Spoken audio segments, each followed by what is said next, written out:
বকেয়া বেতনের দাবিতে রাজধানীর তেজগাঁও শিল্পাঞ্চল এলাকার লাভ রোড সংলগ্ন মূল সড়ক অবরোধ করে বিক্ষোভ করছেন নাসা গার্মেন্টসের শ্রমিকরা।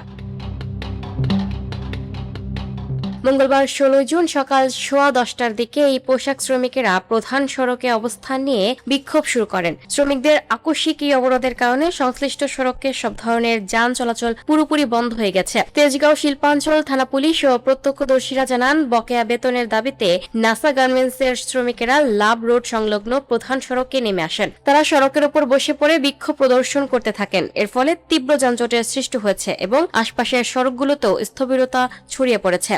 দীর্ঘ সময় যানবাহন আটকে থাকায় মূল সড়কের দুই পাশের যানবাহনের দীর্ঘ সারি তৈরি হয়েছে। চরম ভোগান্তিতে পড়েছেন সাধারণ যাত্রী ও চালকেরা। সড়ক অবরোধ ও শ্রমিকদের বিক্ষোভের বিষয়ে তেজগাঁও শিল্পাঞ্চল থানার ভারপ্রাপ্ত কর্মকর্তা মাহবুবুর রহমান জানান, নাসা গার্মেন্টসের বকেয়া বেতনের দাবিতে প্রায় 100 থেকে 115 জন শ্রমিক সড়কের ওপর অবস্থান নিয়ে অবরোধ সৃষ্টি করেছেন। তিনি আরও জানান, ঘটনাস্থলে পর্যাপ্ত পুলিশ মোতায়েন রয়েছে এবং পরিস্থিতি নিয়ন্ত্রণে আনতে পুলিশ কাজ করে যাচ্ছে। যান চলাচল স্বাভাবিক করতে এবং শ্রমিকদের সড়ক থেকে সরিয়ে দিতে মালিকপক্ষ ও শ্রমিক প্রতিনিধিদের সঙ্গে আলোচনা চলছে বলেও নিশ্চিত করেছেন এই পুলিশ কর্মকর্তা। Lucky Akter, up to date news, Dhaka.